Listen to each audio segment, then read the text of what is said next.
Урок 1. Инновации в здравоохранении. Привет, Анна. Слышали ли вы о новых инициативах по внедрению инноваций в систему здравоохранения? Да, у меня есть. Его цель — сделать здравоохранение более доступным и эффективным. Какие конкретные изменения они предлагают? Они сосредоточены на телемедицине, которая позволяет пациентам консультироваться с врачами онлайн. Это очень удобно. Вы когда-нибудь пользовались телемедициной? У меня есть. Во время пандемии это очень помогло. Это сэкономило время и облегчило назначение встреч. Как вы думаете, он будет продолжать расти? Определенно. Все больше людей осознают его преимущества. Какие еще инновации, по вашему мнению, могли бы улучшить здравоохранение? Я думаю, что использование искусственного интеллекта может улучшить планы диагностики и лечения. Удивительно, как технологии могут помочь. Я согласен. И может быстро анализировать данные и выявлять закономерности. Читали ли вы о каких-либо успешных применениях и в здравоохранении? Да, я читал, что и используется для прогнозирования заболеваний до появления симптомов. Это впечатляет. Что вы думаете о портативных медицинских технологиях? Носимые устройства отлично подходят для мониторинга здоровья. Они могут отслеживать фитнес и жизненные показатели в режиме реального времени. Используете ли вы какие-либо фитнес-трекеры? Я делаю. Это помогает мне сохранять мотивацию для достижения моих целей в фитнесе. Как вы думаете, могут ли эти устройства изменить наши привычки в отношении здоровья? Абсолютно. Они призывают людей быть более активными и внимательными к своему здоровью. Какие функции вашего трекера вы считаете наиболее полезными? Мне нравится пульсометр. Это дает мне представление об интенсивности моей тренировки. А вы? Я считаю, что функция отслеживания сна очень полезна. Это показывает мне, насколько хорошо я отдыхаю и помогает мне улучшить привычки сна. Это интересно. Хороший сон имеет решающее значение для общего состояния здоровья. Заметили ли вы какие-либо изменения с тех пор, как начали его использовать? Да, я стал лучше следить за своим режимом сна и стараюсь уделять отдыху приоритетное внимание. Какие здоровые привычки вы приобрели в последнее время? Я стала больше готовить дома. Это полезнее для здоровья и позволяет мне экспериментировать с новыми рецептами. Вам нравится готовить? Я делаю. Это отличный способ познакомиться с разными кухнями. Какое блюдо вам больше всего нравится готовить? Я люблю готовить жаркое. Это быстро, полезно и универсально. Какой у вас любимый рецепт? Мне нравится готовить домашнюю пиццу. Интересно украшать его разными начинками. Урок 2. Перепрофилирование идей. Привет, Анна. Вместо того, чтобы покупать новую мебель, я переделала старую. Это умная идея. Что ты перепрофилировал? Я превратил старую книжную палку в стильную тележку для бара. Это выглядит великолепно. Вы когда-нибудь что-нибудь переделывали? Да, я превратил старую лестницу в книжную полку. Это придает моей комнате деревенский оттенок. Что вдохновило вас на перепрофилирование? Я хотел сэкономить деньги и уменьшить количество отходов. К тому же, заниматься творчеством — это весело. Вам нравятся проекты DIY? Я люблю их. Приятно создавать что-то уникальное. Какой ваш любимый проект DIY, который вы завершили? Я сделал журнальный столик из вторичного дерева. Он крепкий и с характером. Как насчет вашей книжной полки-лестницы? Это мой любимый. Я покрасила его в яркий цвет, и он действительно выделяется. Вы предпочитаете рисовать или работать с деревом? Мне нравится работать с деревом. Есть что-то стоящее в формировании материалов. Есть ли у вас любимое ремесло? Я люблю рисовать. Это отличный способ выразить эмоции. Вы когда-нибудь красили мебель? Да, я нарисовал стул забавным узором. Это добавляет ярких красок в мое пространство. А вы? Я покрасил старый комод. Из скучного оно превратилось в яркое. Есть ли у вас какие-нибудь советы по покраске мебели? Начните с краски хорошего качества и сначала обязательно отшлифуйте поверхность. Это помогает краске лучше держаться. Какой цвет вам больше всего нравится использовать? Я люблю использовать чирок. Это так освежает и успокаивает.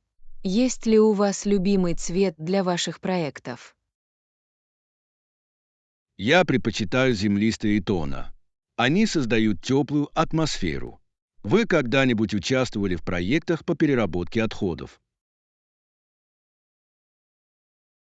Да, я превратила стеклянные банки в декоративные вазы. Они добавляют очарование моему дому. Какой самый необычный предмет вы перепрофилировали? Однажды я сделал подстилку для собаки из старого чемодана. Получилось уютно и стильно. Есть ли у вас планы на следующий проект?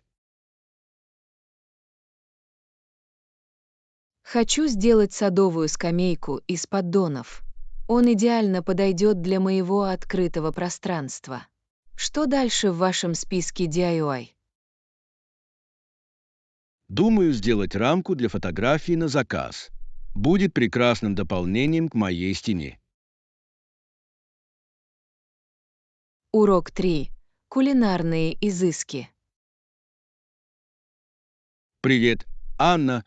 Я только что вернулся из хорошего ресторана. Я спросил официанта, какие сегодня специальные предложения. Ох, это звучит захватывающе. Что посоветовал шеф-повар?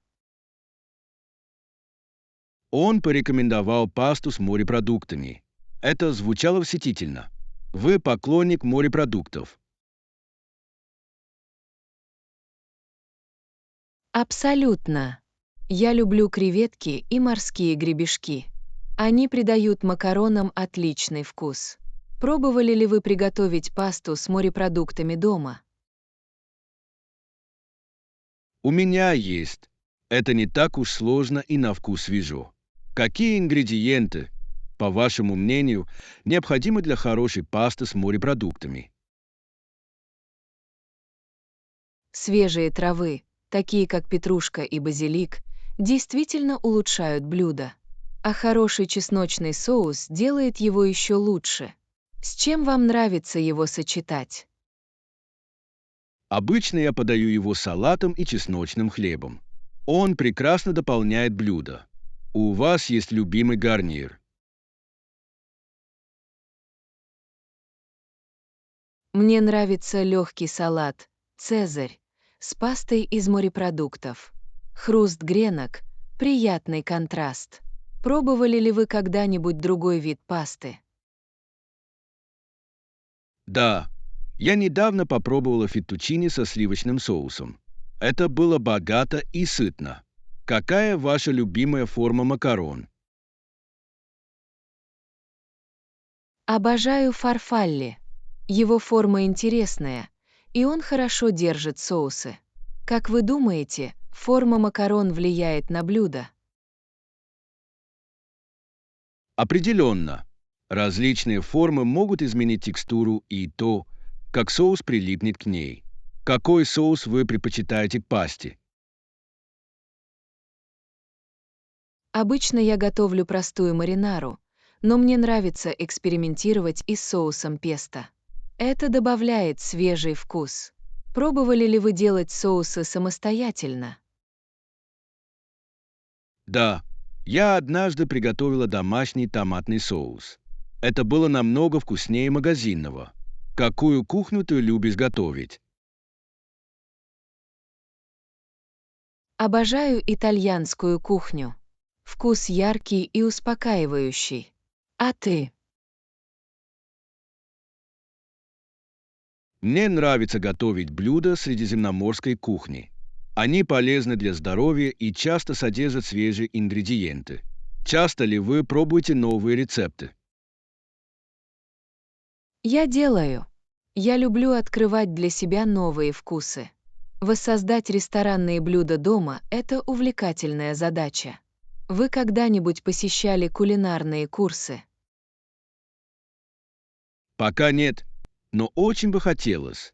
Было бы здорово учиться у шеф-повара. Было бы вам интересно присоединиться к классу. Абсолютно. Это был бы отличный способ улучшить свои навыки и весело провести время. Какой тип урока вы бы хотели пройти? Я бы хотела попробовать уроки по приготовлению морепродуктов. Было бы интересно освоить новые техники. Урок 4. Изучение искусства. Привет, Анна. Ты была в новой художественной галерее в центре города.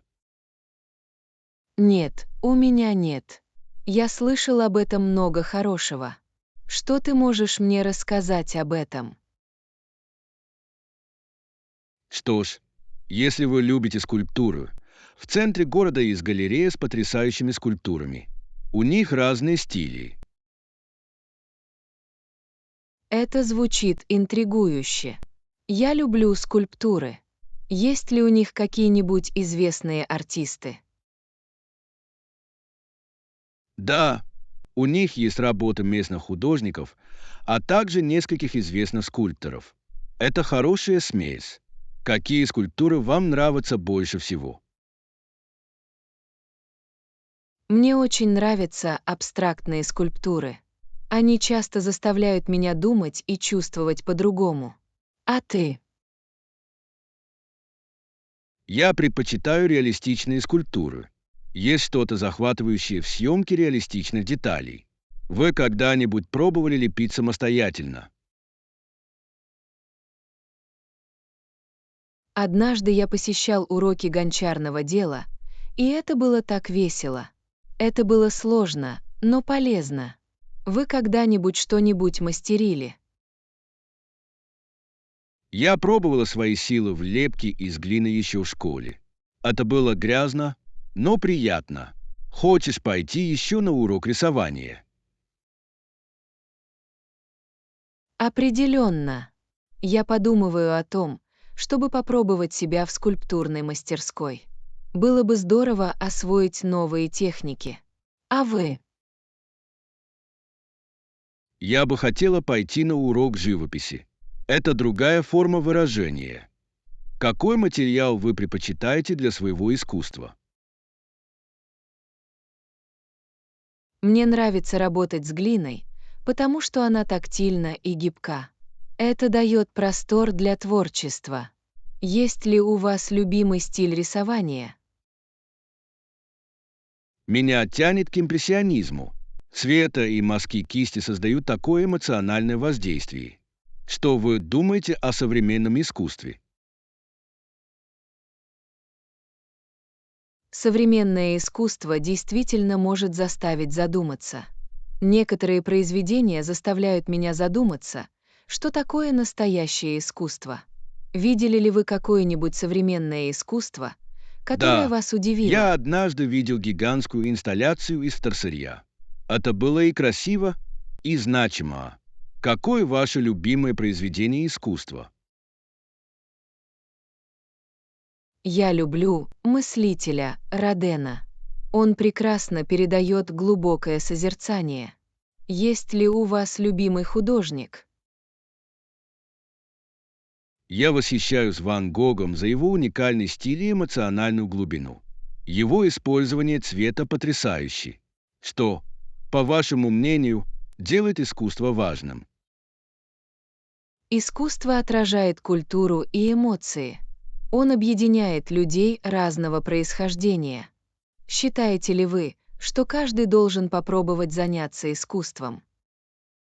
Да, это отличный способ самовыражения, который может иметь терапевтический эффект, что мешает большему количеству людей попробовать это. Урок 5.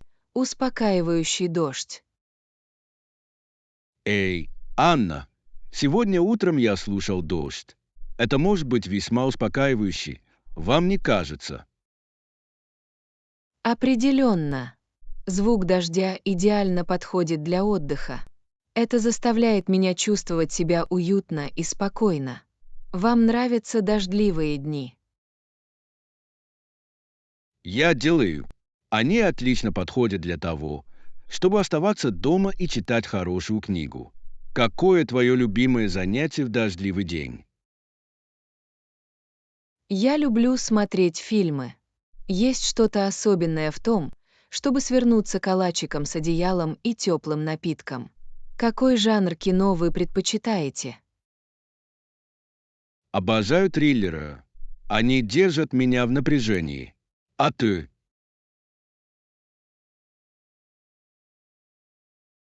Я предпочитаю комедии. Они всегда поднимают мне настроение. Видели ли вы в последнее время хорошие триллеры? Да. На прошлой неделе я смотрел один фильм с неожиданным поворотом. Это было захватывающе. Любишь ли ты смотреть фильмы один или с друзьями? Мне нравится и то, и другое. Смотреть с друзьями веселее, но иногда мне нравится смотреть в одиночестве. А ты? Я тоже люблю смотреть с друзьями. Приятно потом обсудить фильм. Вы когда-нибудь пересматривали сериалы в дождливые дни? Абсолютно. Недавно я за поем посмотрел новый сериал о детективе. Это было так увлекательно. Выпивали ли вы что-нибудь в последнее время? Я начал научно-фантастический сериал, который действительно увлекателен. Сюжет очень изобретательный. Как вы думаете, почему сериал стоит посмотреть? Хорошее развитие персонажей и захватывающая сюжетная линия являются ключевыми моментами. Я тоже люблю, когда есть неожиданные повороты. А вы? Я согласен. Мне нравятся сериалы, которые заставляют меня гадать. Это здорово, когда не можешь предугадать, что произойдет дальше. Да, это вызывает желание продолжать просмотр. Как вы думаете, дождливая погода влияет на наше отношение к кино? Я думаю, что да. Дождливые дни создают идеальную атмосферу для просмотра фильмов. Это добавляет опыта. Как вы относитесь к просмотру документальных фильмов? Я наслаждаюсь ими. Они информативны и часто вдохновляют. Есть ли у вас любимый документальный фильм? Мне очень понравился рассказ о природе. Операторская работа захватила дух. Какую тему в документальных фильмах вы предпочитаете? Я очарован историей. Изучение прошлого может действительно открыть вам глаза. Вы когда-нибудь смотрели документальный фильм, который изменил вашу точку зрения? Да, рассказ об изменении климата действительно заставил меня задуматься о нашем влиянии на планету. Это было откровение. Как вы думаете, чем мы можем помочь? Урок 6. Чудеса света. Привет, Анна. Я только что посмотрела документальный фильм о чудесах природы. И это было потрясающе. Это звучит потрясающе. Что вы узнали из этого? Абсолютно. Это напоминание о том, насколько прекрасен и огромен мир на самом деле. На них были изображены такие места, как Гранд Каньон и Большой барьерный риф. Ух ты! Я всегда хотел увидеть Гранд Каньон. Виды должны быть невероятными. Вы были там? Пока нет, но это в моем списке желаний. Я слышал, что закаты там потрясающие. Какой пункт назначения в вашем списке? Я бы хотел увидеть северное сияние в Исландии. Цвета неба выглядит волшебно. Видели ли вы какие-нибудь природные явления? Однажды во время похода я видел метеоритный дождь. Это было завораживающе. Вам нравится отдыхать на природе? Да, пребывание на свежем воздухе освежает. Я люблю сидеть у костра и наблюдать за звездами. Какое ваше любимое воспоминание о походе? Я помню поход к скрытому водопаду. Это было похоже на настоящее приключение. Обнаружили ли вы какие-нибудь скрытые сокровища во время путешествия? Да, я нашел уединенный пляж, идеально подходящий для купания. Это было похоже на рай. Как вы обычно планируете свои поездки? Мне нравится проводить исследования в интернете и создавать гибкий маршрут. Это дает возможность проявить спонтанность. Каков ваш стиль планирования? Я предпочитаю совмещать запланированные мероприятия и свободное время. Это делает вещи интересными. Считаете ли вы, что во время путешествия важно знакомиться с местной культурой? Абсолютно. Попробовав местную еду и приняв участие в традициях, поездка станет еще более аутентичной. Какое местное блюдо, которое вы пробовали, вам запомнилось больше всего? Однажды я попробовал паэлью в Испании. Это было вкусно и насыщенно. А вы? В Таиланде у меня была уличная еда, и это было невероятно. Специи были незабываемыми. Считаете ли вы, что еда – важная часть знакомства с новым местом? Да, определенно. Это так много говорит вам о культуре. Вы когда-нибудь посещали кулинарные курсы во время путешествия? Пока нет, но очень бы хотелось. Научиться готовить местное блюдо было бы фантастическим опытом. Вы бы присоединились к классу. Конечно. Было бы интересно узнать и попробовать результаты вместе. Какое блюдо вы бы хотели выучить? Я бы хотела научиться готовить настоящую итальянскую пасту. Меня это очаровывает. А вы? Урок 7. Поиск соседа по комнате. Привет, Анна. Я ехал на автобусе в университет Брака и услышал, как кто-то ищет тихую соседку по комнате. Действительно, это может быть довольно сложно. Как вы думаете, что делает хорошего соседа по комнате? Я думаю, что общение является ключевым моментом. Очень важно иметь возможность открыто обсуждать проблемы. Что вы ищете в соседе по комнате? Я предпочитаю тех, кто опрятен и уважает общее пространство. Это помогает создать комфортную среду обитания. Был ли у тебя когда-нибудь сосед по комнате? Да, я жил в одной квартире в колледже. В целом это был отличный опыт. А вы?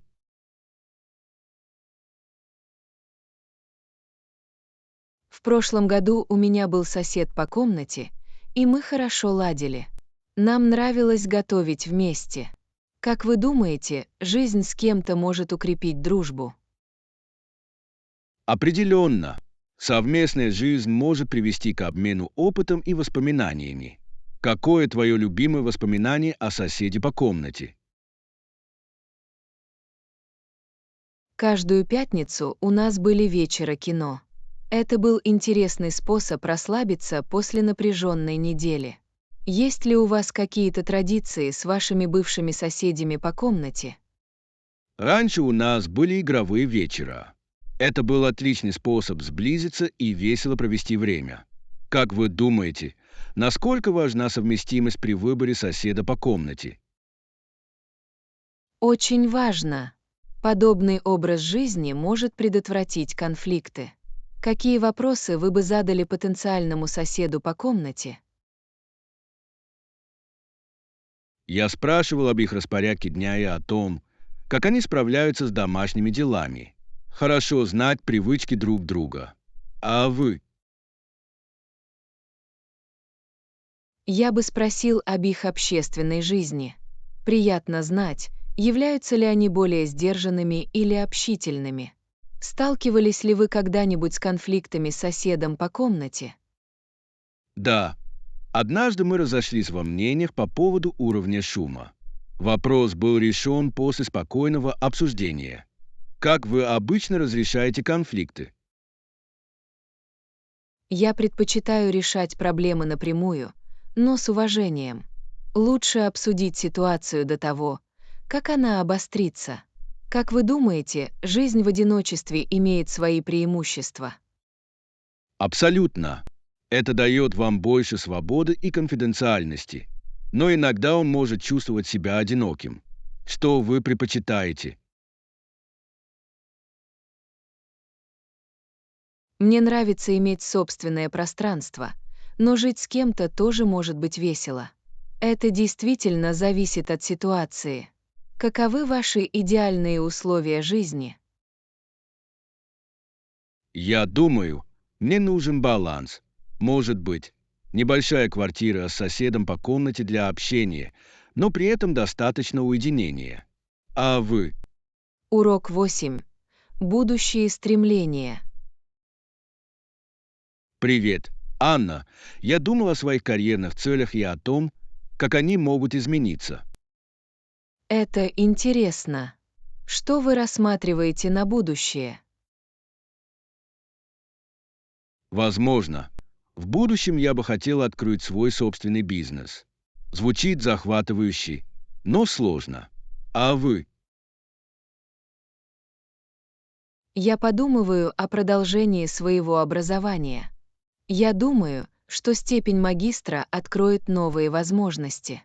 Считаете ли вы, что образование важно для успеха? Абсолютно. Это дает ценные знания и навыки. Но я также считаю, что опыт имеет решающее значение. Как вы планируете набираться опыта? Ищу стажировку по своей специальности. Они могут предоставить практические навыки и помочь мне в налаживании контактов. Вы когда-нибудь проходили стажировку? Да, прошлым летом я проходил стажировку в технологической компании. Это был потрясающий опыт. Чему вы надеетесь научиться во время стажировок? Я надеюсь получить практический опыт и научиться применять свои знания в реальных ситуациях. Какие навыки, по вашему мнению, необходимы в вашей области? Адаптивность и умение решать проблемы имеют жизненно важное значение. Технологическая индустрия быстро меняется. Какие навыки вы хотите развить? Я хочу улучшить свои коммуникативные навыки. Они важны для командной работы и презентаций. Вам нравится работать в команде? Я делаю. Сотрудничество с другими часто приводит к лучшим идеям. Что вам больше всего нравится в работе в команде? Обожаю мозговые штурмы. Интересно услышать разные точки зрения. Считаете ли вы, что командная работа иногда может быть сложной? Определенно, противоречивые идеи могут привести к напряженности. Но я думаю, что открытое решение проблем помогает. Как вы справляетесь с разногласиями в группе? Я стараюсь активно слушать и находить общий язык. Важно уважать мнение каждого. Есть ли у вас какие-либо советы по эффективной командной работе? Четкое общение является ключевым моментом. Установление целей и ролей помогает всем оставаться на одной волне. Что вы думаете о лидерстве в команде? Хорошее руководство может вдохновлять и мотивировать группу. В будущем мне хотелось бы развивать свои лидерские качества. Видите ли вы себя когда-нибудь на руководящей должности? Может быть. Я думаю, было бы полезно вести команду к успеху. Однако я полностью понимаю проблемы, которые с этим связаны. Абсолютно. Но при наличии опыта и целеустремленности это определенно достижимо. Удачи в реализации ваших бизнес-планов. Спасибо, Анна, и удачи в достижении ваших образовательных целей. Урок 9. Модные находки. Привет, Анна. Я недавно ходила по магазинам и нашла одежду, которая мне не подошла. Это расстраивает. Что с ними было не так? Как будто одежда создана для человека с совершенно другой фигурой. Вы когда-нибудь испытывали такое? Определенно. Иногда фасон просто не подходит моей фигуре. Это может привести в уныние. На что вы обычно обращаете внимание при совершении покупок? В первую очередь я ищу комфорт и физическую форму. Если это неудобно, я не буду это носить. А вы?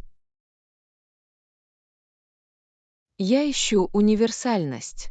Мне нравятся вещи, которые можно надеть или опустить для разных случаев. Есть ли у вас любимый предмет одежды? У меня классическая джинсовая куртка. Он подходит практически ко всему. Что вам больше всего нравится? Я люблю свои черные леггинсы. Они такие удобные и стильные. Как вы думаете, влияют ли модные тенденции на ваш выбор? Иногда. Но я предпочитаю вневременные стили мимолетным тенденциям. А ты? Мне нравится экспериментировать с тенденциями, но я всегда придерживаюсь того, что мне подходит. Пробовали ли вы в последнее время какие-нибудь новые стили? Я поэкспериментировала с наслаиванием, и все получилось. Пробовали ли вы смешивать узоры? Да, я люблю сочетать полоски с цветами. Это может создать забавный образ. Считаете ли вы, что аксессуары важны? Абсолютно. Хороший аксессуар может улучшить наряд. Какой твой любимый аксессуар? Я люблю эффектные ожерелья. Они способны преобразить простой наряд. Есть ли у вас любимый вид аксессуаров? Мне нравятся часы. Они практичны, но также добавляют стиля. Как вы относитесь к устойчивой моде? Я думаю, это очень важно. Выбор экологически чистых брендов помогает сократить количество отходов. Вы делаете покупки у экологически чистых брендов. Я стараюсь. Приятно поддерживать окружающую среду. Какой ваш любимый экологичный бренд? Мне очень нравится бренд, который использует переработанные материалы. Их дизайн уникален и стилен. Как вы думаете, Мода может быть формой самовыражения. Определенно, то, как мы одеваемся, много говорит о нашей личности. Какое послание вы хотите передать своим стилем? Я хочу, чтобы мой стиль показывал, что я уверен в себе и креативен. А ты? Я хочу, чтобы мой отражал мою непринужденную и авантюрную сторону. Это все часть того, кем мы являемся. Урок 10. Экологичный выбор. Привет, Анна. Я прочитала статью о том, как небольшие изменения могут иметь большое значение для окружающей среды. Замечательно. О каких изменениях идет речь? Они упомянули простые действия, такие как экономия воды.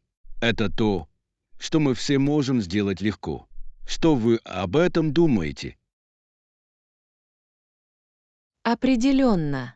Каждая мелочь помогает. Закрытие экрана во время чистки зубов может существенно сэкономить. Есть ли у вас какие-либо советы по экономии воды? Я всегда стараюсь принимать душ короче. Это действительно имеет значение. А как насчет отказа от пластика? Да. Использование многоразовых пакетов и бутылок – отличное начало. Это значительно сокращает количество отходов.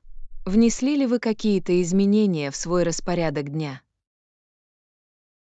Я начал приносить в кафе свою чашку кофе. Приятно сократить количество одноразовых чашек. А вы? Я перешла на обертки из пчелиного воска вместо полиэтиленовой пленки. Они экологичны и хорошо работают. Считаете ли вы, что люди становятся более осведомленными об экологических проблемах? Я верю в это. Все больше людей обсуждают устойчивое развитие, и это обнадеживает. Что, по вашему мнению, является самой большой проблемой? Я думаю, что изменить привычки может быть сложно. Требуется время, чтобы приспособиться. Как сохранить мотивацию быть экологичным? Я напоминаю себе о положительном влиянии.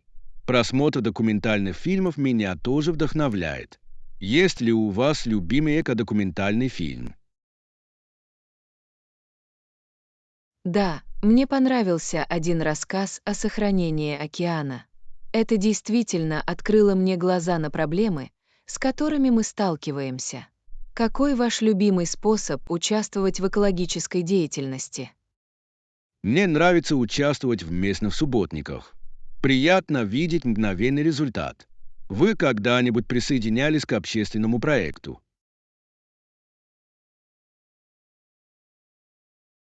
В прошлом году я вызвался участвовать в мероприятии по посадке деревьев.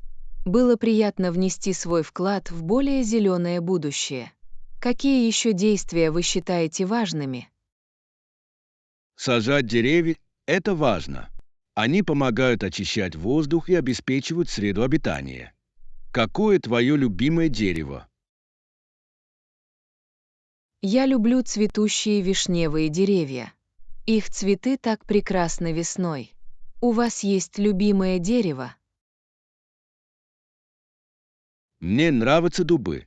Они сильные и крепкие. Плюс, летом они дают тень. Как мы можем побудить других присоединиться к нашим усилиям? Обмен советами и информацией в социальных сетях может повысить осведомленность. Это отличный способ вдохновить других. Что бы вы хотели, чтобы делало больше людей? Мне бы хотелось, чтобы больше людей занимались садоводством. Выращивание продуктов питания самостоятельно– это выгодно и экологично. Спасибо за просмотр. Подписывайтесь, ставьте лайки и делитесь нашими видео и каналами.